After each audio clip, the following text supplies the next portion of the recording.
E aí, pessoal, tudo bem?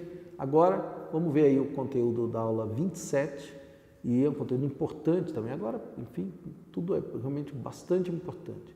Vamos falar do início do regime militar, governo Castelo Branco, o governo Costa e Silva, o AI-5, né, ou seja, o período entre 64 e 68.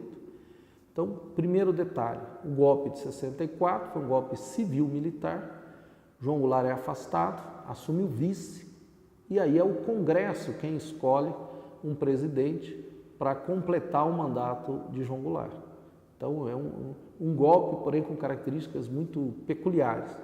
E os partidos, PSD e UDN, que eram os dois maiores partidos do Brasil, é quem escolhe o general Castelo Branco, que foi um dos líderes, né, importantes desse movimento. Castelo Branco assume para completar, repito, o mandato de João Goulart. Porém, pressionado por parte do Exército, um grupo chamado de Linha Dura, Castelo Branco, que a princípio deveria apenas fazer um governo de transição, ele acaba, então, tomando medidas conhecidas como atos institucionais que vão militarizando o governo.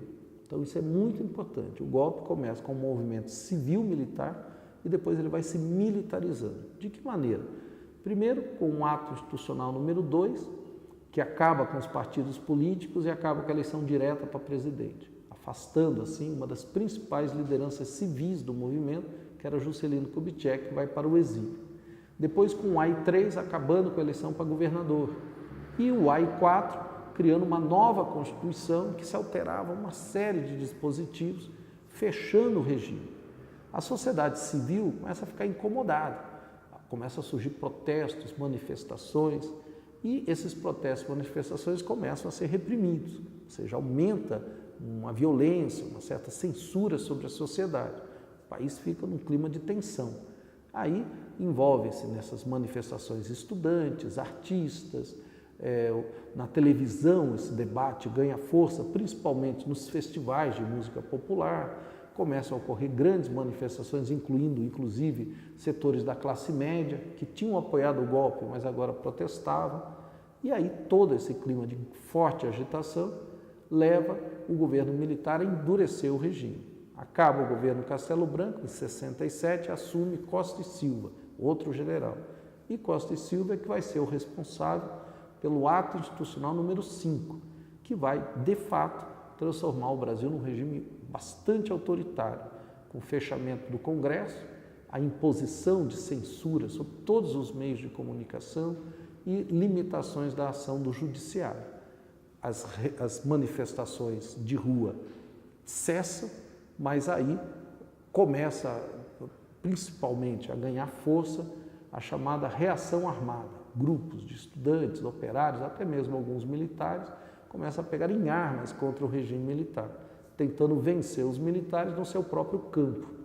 E o movimento, né, da democracia se esvai, censura poderosa, o Brasil vai viver os seus piores momentos do ponto de vista de liberdades civis, ficou conhecido como os anos de chumbo. Último comentário, Costa e Silva governa apenas 2 anos, 67 a 69, ele acaba ficando doente e se afasta do poder. Os militares dão aí um golpe dentro do golpe, impedem a posse do vice, que era civil, e os próprios ministros militares assumem e indicam o sucessor de Costa e Silva, que será o general Emílio Garrastazu Médici, que vai governar de 69 a 74. Então, essa primeira fase do regime militar, que é o período chamado de fechamento do regime militar, de militarização, que tem como ponto alto o AI-5 no governo Costa e Silva.